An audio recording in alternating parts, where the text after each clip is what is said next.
আসসালামু আলাইকুম, বিসমিল্লাহির রহমানির রহিম। আজকে আপনাদেরকে দেখাবো একটা কামিজের সাইড ফাড়া কিভাবে সেলাই করতে হয়। অনেকেই আছেন কামিজের সাইড ফাড়াটা সেলাই করতে গেলে এটা ফেস লাগে যায়, এই জিনিসটা লাগবে না। এটার জন্য আজকে আপনাদেরকে সেলাই করা দেখা দিব। এখন হচ্ছে যে এখানে কামিজটা এই যে দুইটা পার্ট, ঠিক আছে, দুইটা পার্ট। প্রথমে আমরা এই যে বডির যে মাপটা এটা সেলাই করে নিতে হবে, ঠিক আছে। তারপরে এখন আপনাদেরকে এখন দেখাইতেছে সিলানো, লক্ষ্য রাখেন।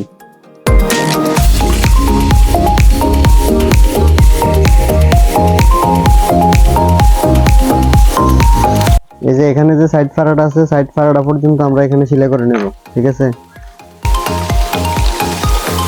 আবার রিপ্লাই আরেকটা সেলাই দিয়ে দিব যাতে জিনিসটা মজবুত হয়।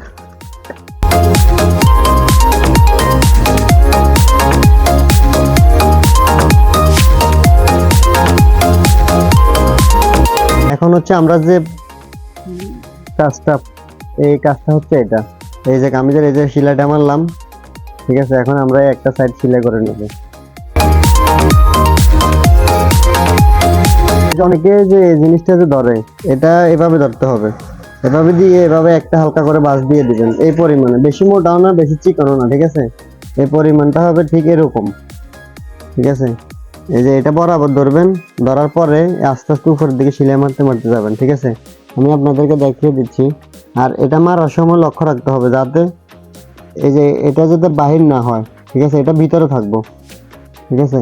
এই যে এখন আপনাদেরকে দেখা দিতেছি, এখানে একটা বাঁশ দিবেন, তারপরে আর একটা বাঁশ দিবেন, দেওয়ার পরে তারপরে এভাবে মেশিন সেলাই করবেন। এই যে এটা এমন ভাবে করতে হবে যাতে কোনো রকম টানাটানি না হয়, এটা নর্মাল ভাবে এমনি ধরে ধরে সেলাই করতে হবে, তাহলে জিনিসটা আপনার সেলাইটা সুন্দর হবে। লক্ষ্য রাখতে হবে সেলাইটা মারার সময় যাতে এখানে বেশি সেলাই না, একদম সেলাইটা একদম লবে লবে লবে লবে হবে। এটা এভাবে ধরে এভাবে ধীরে ধীরে ধীরে ধীরে আস্তে আস্তে সেলাই করবেন, তাহলে আর পেঁচটা লাগবে না।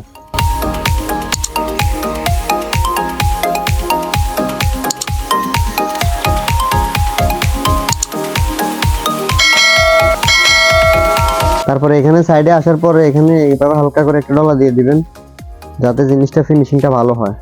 এই যে এভাবে ধরে, এই যে কারণ আমরা এখানে 1 ইঞ্চি বাড়তি রাখছি, কোনো বেশি বাড়তি রাখা হয় নাই। এই যে এভাবে বাঁশটা দিয়ে দিবেন, দিয়ে এখানে সেলাইটা ডাইরেক্ট পর্যন্ত আসবেন। আমরা যেখানে সেলাই করবো তার থেকে একটু উপরে হালকা, এখানে আসার পরে এভাবে এভাবে এভাবে ঘুরে ফেলাবেন।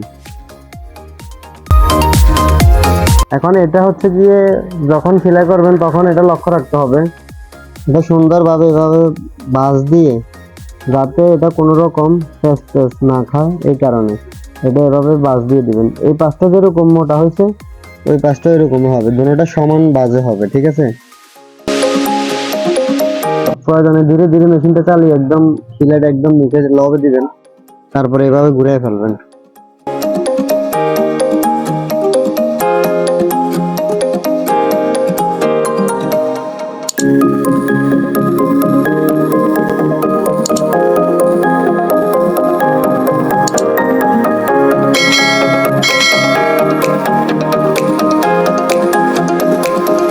এটা বেশি টানলে এটা এদিক দিয়ে বাড়তি হয়ে যায়, আর যখন আমরা নর্মাল এভাবে মারবো তখন আর বাড়তি হবে না, এটা এভাবে মিলে যাবে, ঠিক আছে। এই যে এখন বরাবর হয়ে গেছে, ফার্স্ট সেলাইটা শেষ। এরপরে এখানে আরেকটা সেলাই হবে, এটা হচ্ছে উল্টা পার্ট, আর আমাদের এই পার্টটা হচ্ছে বালটা, ঠিক আছে। আমরা এই যে সেলাইটা মারলাম, এখন হচ্ছে যে দ্বিতীয় রাউন্ডের সেলাইটা হচ্ছে এই যে এখানে দিয়ে হালকা হালকা ভাবে আস্তে আস্তে আস্তে আস্তে, বেশি টানাটানি করলে হবে না, পিছনে হালকা হাত রাখতে হবে যাতে জিনিসটা না গোছায়। এই যে এভাবে বেশি টানা যাবে না, হালকা, এই হালকার উপরে আঙুলটাকে এভাবে হালকা দিয়ে এভাবে সেলাই করবেন। আর লক্ষ্য রাখতে হবে সেলাইটা যেন একদম লবে লবে লবে লবে পড়ে।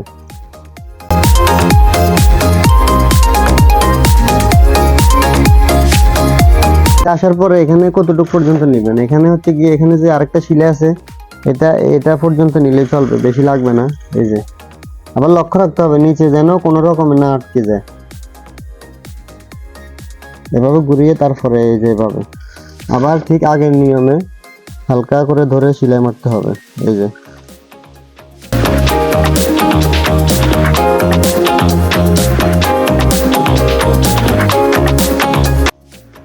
এটা শেষ। এখন দ্বিতীয় কাজটা হচ্ছে কি, আমরা যে সেলাইটা মারলাম এখানে কোনো রকম কি বড় ছোট হয়েছে কিনা, ঠিক আছে? বড় ছোট যাতে না হয় আমরা সেলাইটা ওইভাবে একটু লক্ষ্য রাখতে হবে, না হলে একটা কোনা বড় একটা কোনা ছোট হয়ে যাবে। যে আমার অনেক সময় দেখা যায় না কোনাটা বড় ছোট, এই যে এটার কারণে এখন কোনো বড় ছোট না, একদম বরাবর হয়েছে।